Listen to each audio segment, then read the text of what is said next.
Hey, hey, hey, welcome, welcome, welcome. Thank you for joining me today. I am enjoying getting together with you here every day. If you are watching the replay, don't forget, please do me a favor and put hashtag replay in the comment section so that I can come back and properly greet you. Because listen, just because we didn't get the opportunity to get together live today does not mean that you don't deserve a proper greeting. So, all my replay viewers, go ahead right now and please put hashtag replay in the comments for me. Okay. Now, we are continuing our journey of getting to know each other. So, I am glad that we are getting together today. Let's get started. So, I am Dr. Ebony L. Truss, founder of the Unbecoming Movement.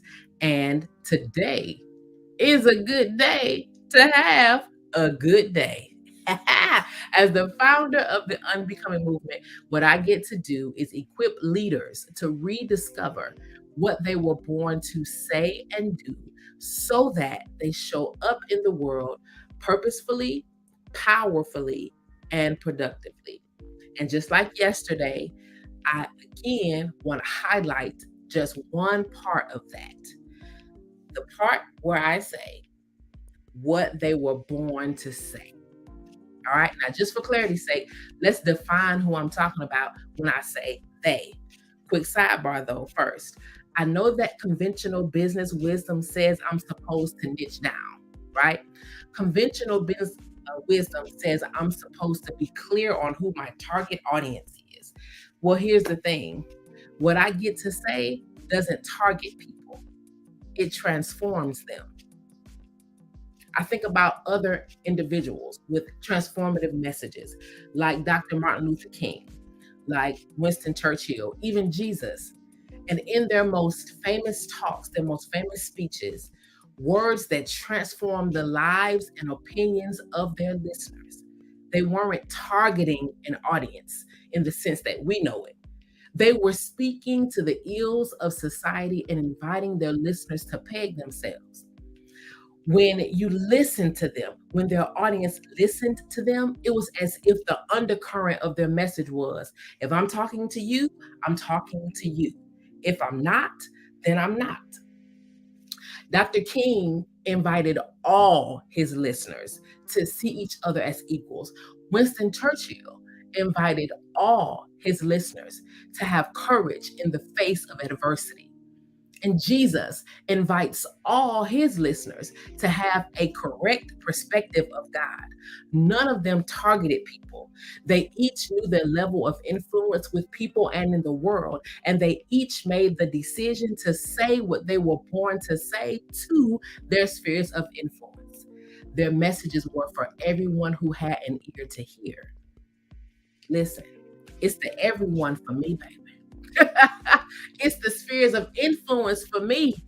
When I share that what I get to do is equip leaders to rediscover what they were born to say, I'm talking to everyone who isn't yet saying in the world what they're supposed to be saying. I said a different way. I'm talking to everyone who knows they are living inauthentically, but they don't know what to do about it. It's not targeting, friend. It's transforming. And just like Dr. King, Mr. Churchill, and Jesus, each time we get together here, I'm inviting you to have an ear to hear and to peg yourself. Do you know with clarity, with certainty, the message you were born to deliver? Sit with that for a second. Now, I'm not saying that what you were born to say is only important if you have a grand platform, if you have a stage. Not at all. What you were born to say may be to a room of toddlers or in the pit on Wall Street or at your dining room table with your family or with a group of disenfranchised people. My point is that there is something you were born to say to your sphere of influence. The question is, if you aren't saying to your sphere of influence what you were born to say, What exactly are you saying? And to whom? Because see, here's the thing. Unfortunately, there are lots of things you could be saying, you may be saying, instead of what you were born to say. You could be saying the things you've heard others say. You could be saying the things you thought you were supposed to say. You could be saying the things other people expect you to say. Those are all options that people right now, today, are going with. And there are options that you could be going with right now.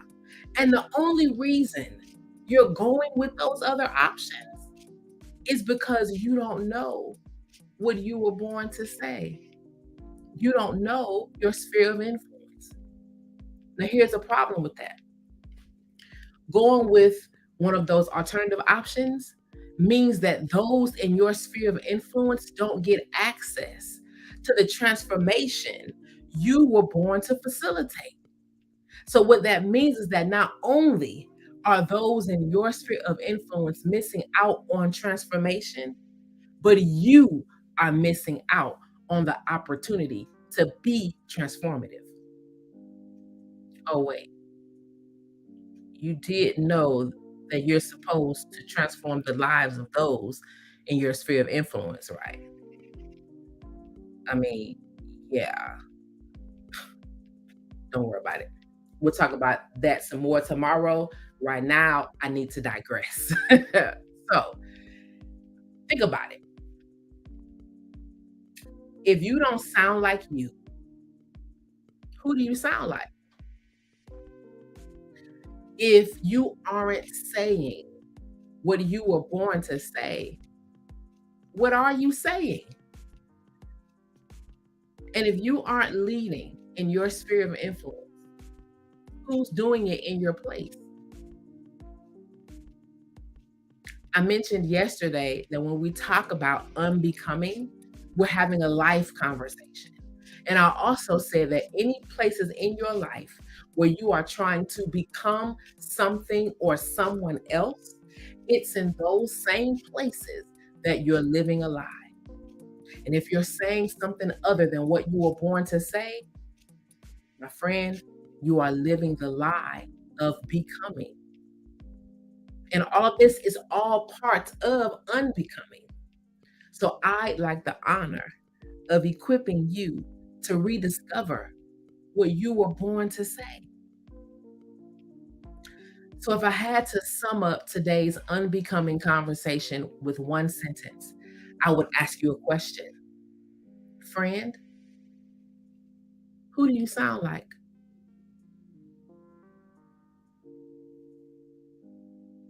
That's my story, and I'm sticking to it. Thank you for joining me today. Listen, if you got something out of this, I want you to do me a favor. I want to invite you to like, subscribe, and share, and of course, leave a comment. This has been Dr. Ebony L. Trust, founder of the Unbecoming Movement, where I get to equip leaders, that's you, to rediscover what you were born to say and do so that you show up in the world purposefully, powerfully, and productively.